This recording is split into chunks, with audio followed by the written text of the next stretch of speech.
All righty, Dighty.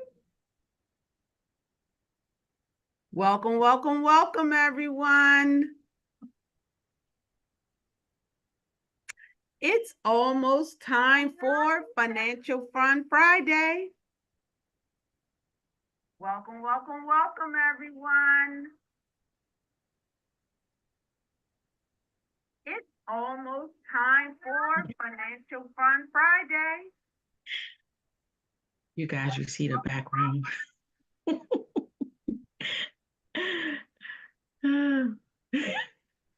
We doing something new today, y'all. So be a little patient with us. I think she may have gotten it. She may have gotten it. We doing something a little new today. Yes, we are. But we're going to go ahead and get started.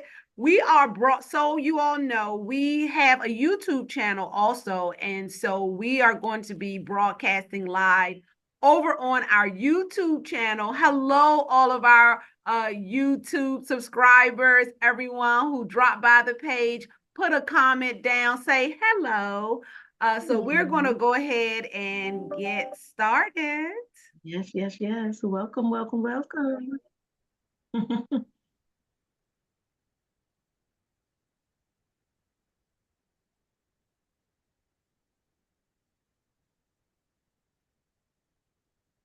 Okay.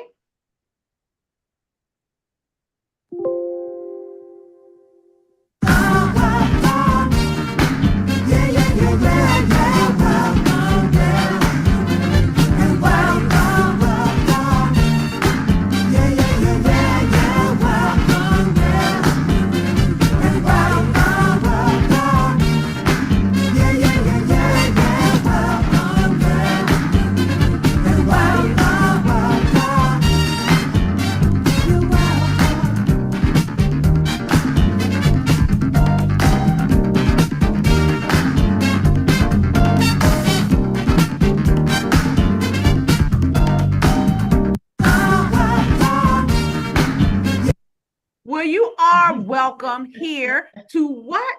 Financial Fun Friday. Of course. I am your co-host, Darlene Jenkins, and my other co-host, Dr. Rita B. Rowland.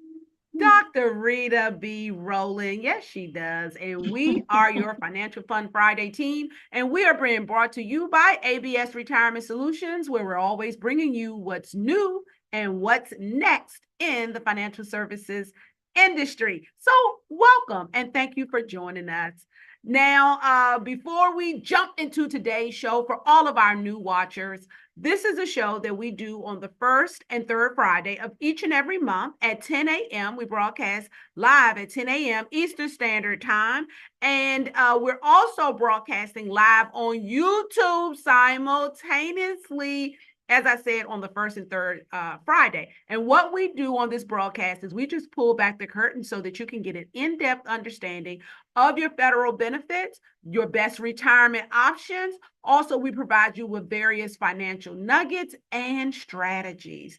Now, this is also the time when we do our check-in. Oh, Rita, I forgot to tell them how to join us. So if you want to join us live here, because we're over here on Zoom, and thank you for joining us on YouTube, you can register for the broadcast at bit.ly / Financial Fun Friday. Also, we have a Facebook page. Head on over to Facebook.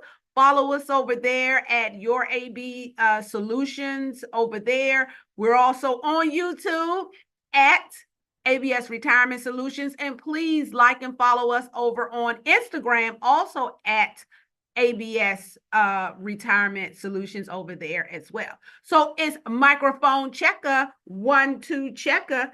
Check in. This is where we like to know, where are you watching us from? So if you could just drop it in the chat. If you're on Facebook watching this later on, drop it in the chat and let us know, hey, where you are watching us from. YouTube, put it in the chat. Talk to us. When you talk, guess what? We will really talk right back to you. So check in and let us know on here. Check in and let us know where you're watching us from. Rita, do we have any check-ins yet? We are checking in. They haven't checked in, but I know that. Oh, yes, I'm sorry.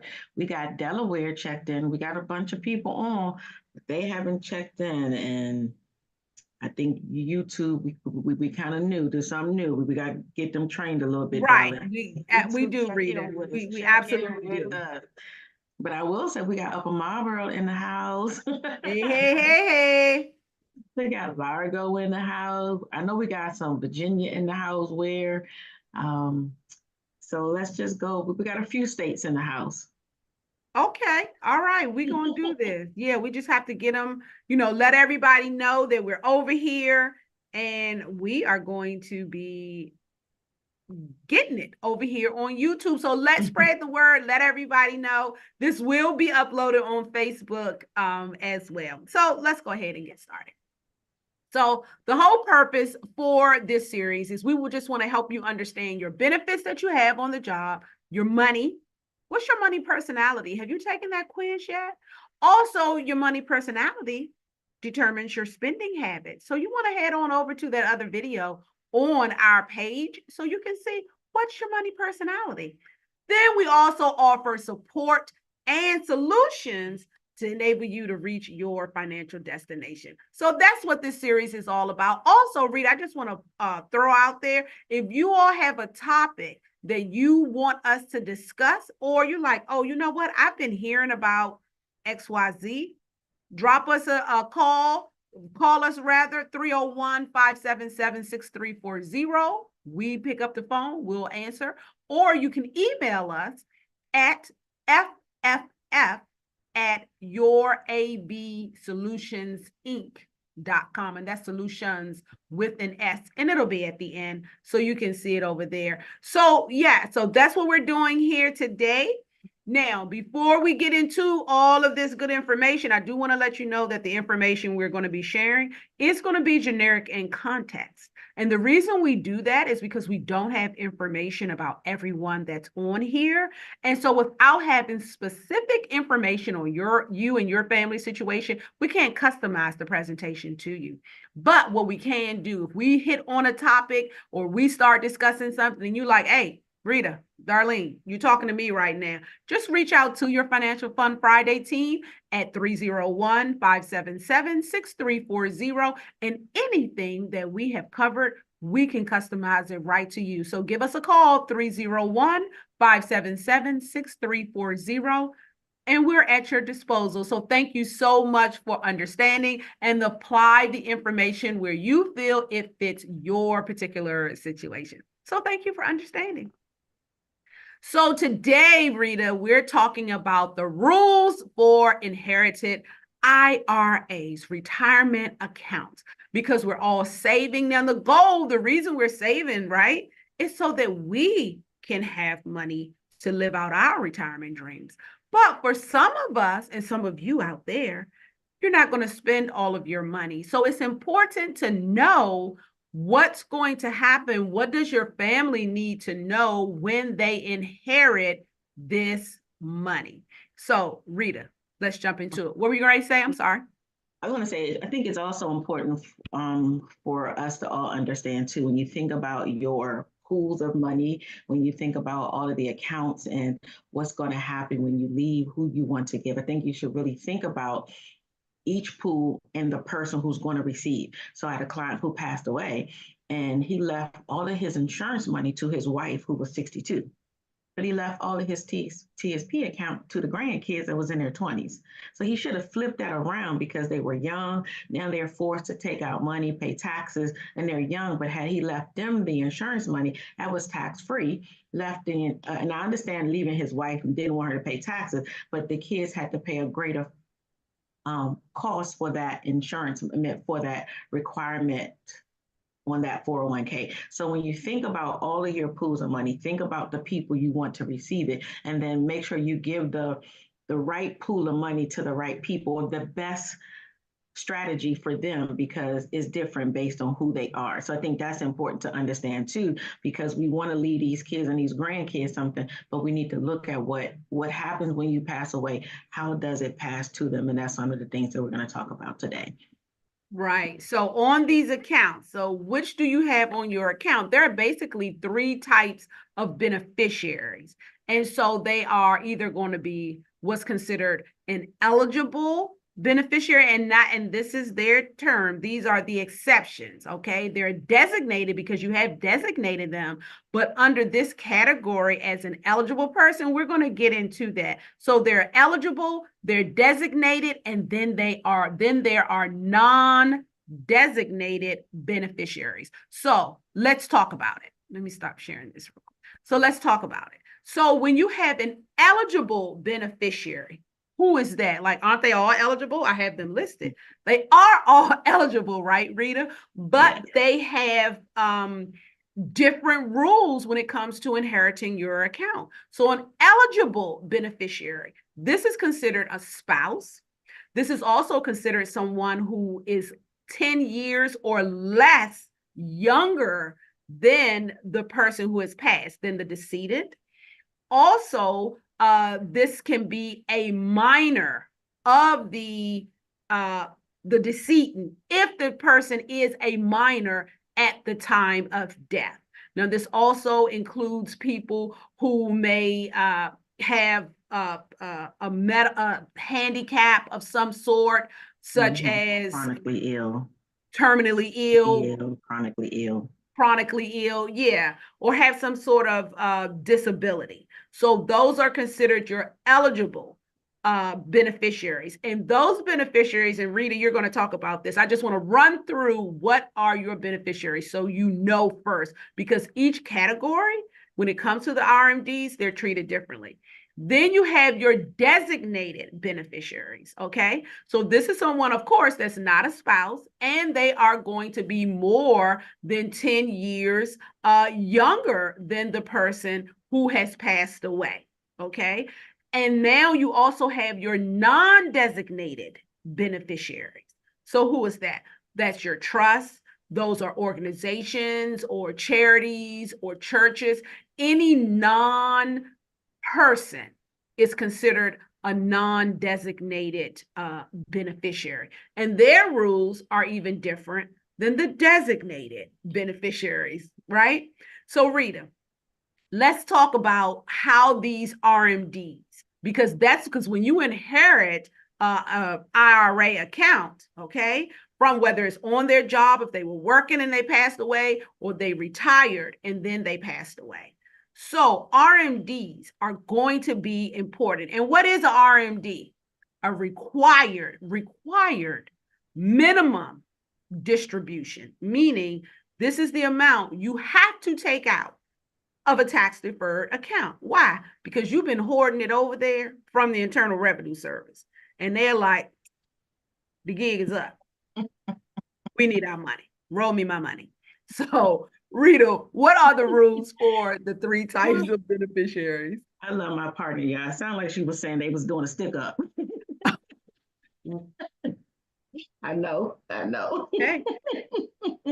So when they really changed it, the Secure Act came out at the end of 2019 and went into effect in 2020. They changed it from lifetime inherited, where you could stretch it out over your lifetime, to the 10-year rule. But it really was some confusion about it, whether a person was already in the RMD phase or not. And so they later came up, and I want to make sure the numbers right, you guys. I'm going to look down for a second. They came up later that year, and a new version in 2021. And it was the publication 590B, and it's the regulation 105-954-20, and they call it the at least as rapidly doctrine. So what happened is that if they passed away after 2020 and they were already in their RMD phase, years 1 through, so it's 10 years that you have to liquidate this account. If they were in RMD, meaning that they were already starting to receive their required minimum distribution in years 1 through 9, you have to, whoever that designated beneficiary, they have to continue to take it over those 9 years and have it all out by the 10th year. Now, if they were not in RMD phase, and they passed away prior, you have 10 years to take it all out. And you can take it all out, some in year 1, 2, 3, or you can wait to the end of the 10th year to withdraw all of the funds. So it's very clear to know, if let's say your child is 40 Now, it could be a very good thing for someone who's 40 to get this extra money every year to help pay the mortgage, pay for children education. But it also note that it can also change their income because now they're forced to add, let's say you left them 200 grand, 10 years, that's 20,000 added to their income. But, Darlene, I don't know if it's because, I don't have this rich family. But leave me 20 grand. I'll take 20 grand a year for 10 years and I got to pay taxes on it. I know people's like, but you got to pay taxes on it. How about you net it, 15 grand or 14 grand that you didn't have before, like help with a mortgage, car note, children education, but understanding what does it look like when you leave your heirs something or when you receive it so you understand how to operate in that place. So I think it's very important to know and remember that the RMD ages have changed. So if in the Secure Act 2.0, it went from 73 in the first Secure Act to now, I'm sorry, 72 to now 73 or 75, depending on the year you were born. So look at anybody born after 1960, it is 75, which means sounds like it's a good thing. You may retire at 59 or 60. Oh, I can defer this until 75. Yeah, but just think about what that 15-year growth is going to look like and what taxes will be, which is unknown to us. So it sounds great. You get to a million, but then taxes are at 50, 60%. Who knows what it's going to be because we've been there. And truly, when you look at the history of taxes, we spent more time in the 40s, 50s, 60s than we have in these 30s and 20s. So I think it's very important when you think about planning.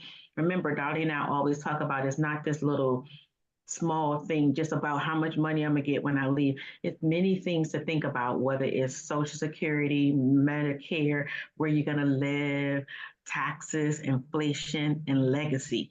It's all part of your plan so that you can leave your kids the most amount of money as possible with the least amount of taxes. And here's the key, darling. Everybody is talking about this transfer of wealth, transfer of wealth. Well, we know it ain't just falling out the sky, right?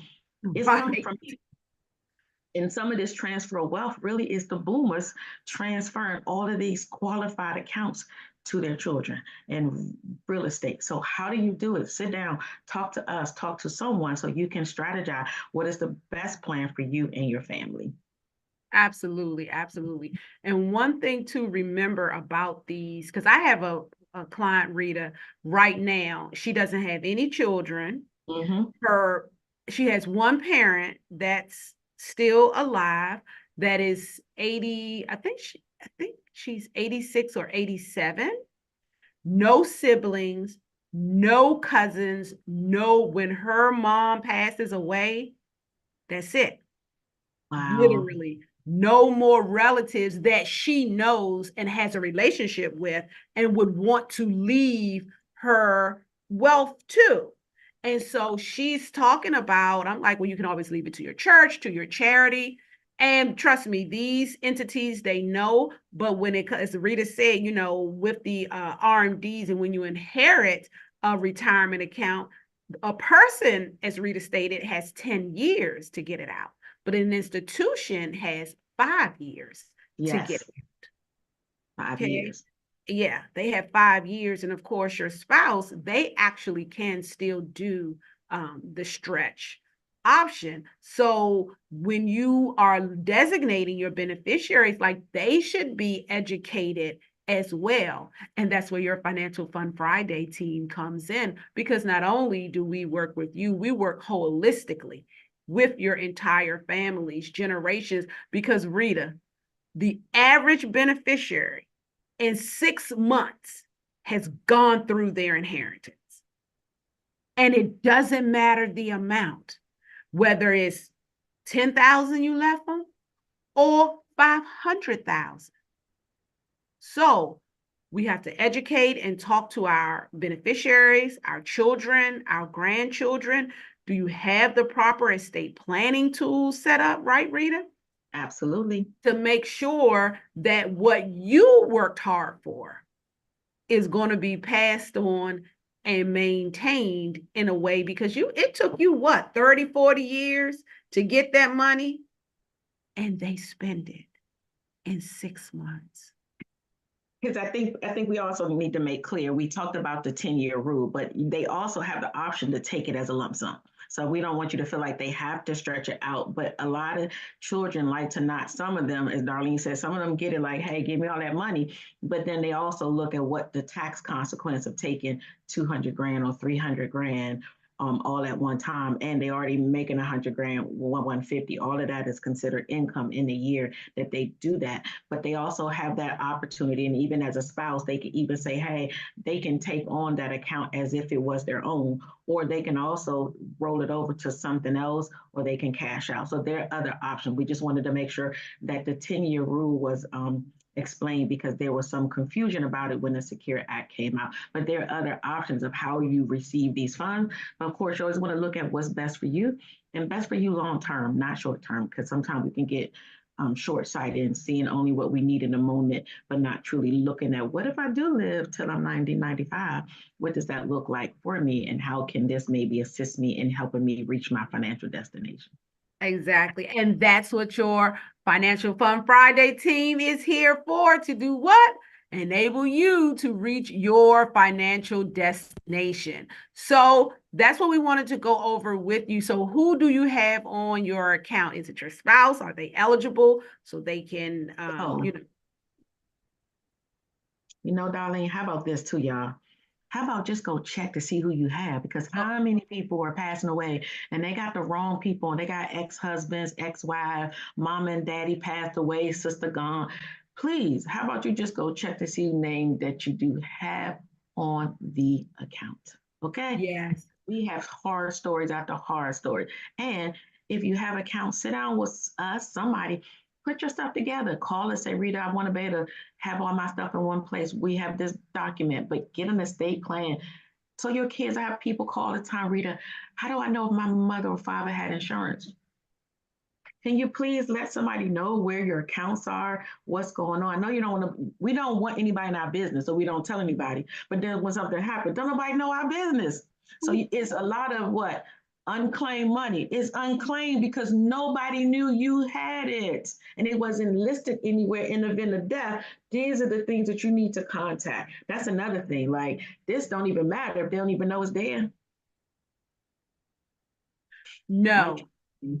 Yeah. No. I'm sorry. I wasn't saying no to you. My brain was thinking and my mouth spit it out. So no, this is because we got a question. Are you Yes, I'm saying that about to say that. once you turn 73, you have 10 years to get it out? No. When you turn 73, the IRS has what's called the life expectancy table. Now they do expect for you to have all of this money out at by age 100. Absolutely.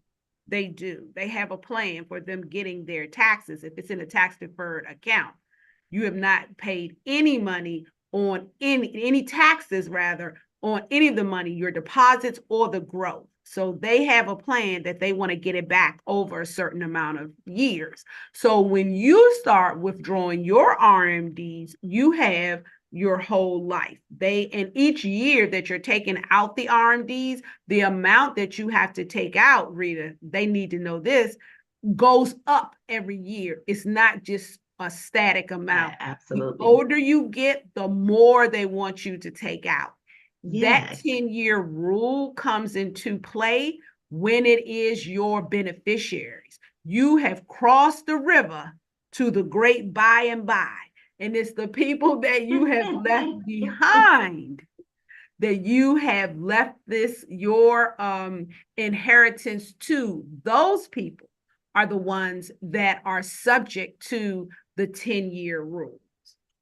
So I And hope. let's add too, we adding on this too to y'all that when you get to your 10 years, so the person who left you the money may have their own table based on their life expectancy, but that table will adjust based on your age and your life expectancy. But you still have that time period that you have to get those funds out of that account. At the end of the day, the IRS like, hey, we need this money. We've been deferring it all this time. We need to get something off of this deal. Hey, remember, it's tax deferred, which is why we today talk a lot about how do we have some other accounts that are not taxable so that there's not so much money is being taxed in the future, because that's something that's unknown to us, what the taxes are going to be. So it's important for us to really look at all of our sources and streams of income and really come up with the best strategy and play for us and our family and the legacy that we intend to leave it to. Absolutely, absolutely. Which, Rita, perfect segue, brings us to the next thing that we're going to be talking about. Planning is bringing the future where into the present. That's what we're trying to do so that you can plan and do something about it now. That's a quote from Mr. Alan Lakin. And guess what? We want to continue talking about these taxes in retirement because there are things that you are going to need to know as you are in retirement. You've achieved your goal, you're living the life you want to, but your silent business partner is now not so silent. They are speaking up, and that would be the Internal Revenue Service. So that amount you see in your account, that's not all your money. Some of that belongs to someone else if it's in a tax deferred account. So we're having a workshop on July 9th. That's next Tuesday, 6:30 p.m. And we're going to be going over some of the pre-retirement strategies. How to use a health savings account strategically. Do you have that? Do you have, can you use a qualified business income deduction? What about qualified charitable distribution? How about a QLAC, Rita? So we're going to be talking taxes through the 4 stages of retirement. Again, it's going to be next Tuesday, July the 9th, 2024, 6:30 p.m. from the comfort of your own home because it's online. You don't want to miss it. You can take a picture, scan this QR code later, or you can register bit.ly hashtag taxes in, not I am, but just the letter N, retirement. I think they got it. All right. But take a picture. And because I see I done left the E out of retirement, Jesus, and you got to write it just like that.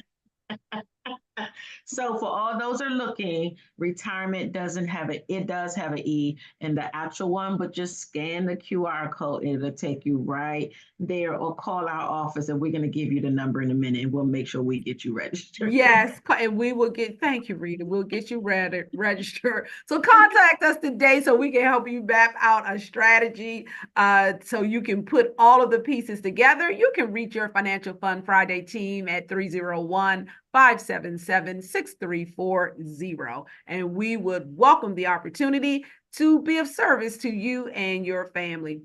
Well, that's all we wrote. The pencil has broke. Thank you so much for joining us again for another episode of Financial Fun Friday. We'll be back here again on the 3rd Friday in July, Rita, which will be July the 19th. Yeah, July the 19th. That's when we'll be back. I won't be there, but Darlene will be here. We'll have a guest on. So I won't be here on the 19th, family, but I'll be here in spirit. But your girl gonna be here to take care of you. So hey. Yes. And So you all got to come back and bring some others with you. When you come, bring 1 or 2 or 3. Post us out online on all of your social so I can have some company because my partner is going to be not here with me. She's going to be gone enjoying herself on vacation because she deserves it. She deserves it.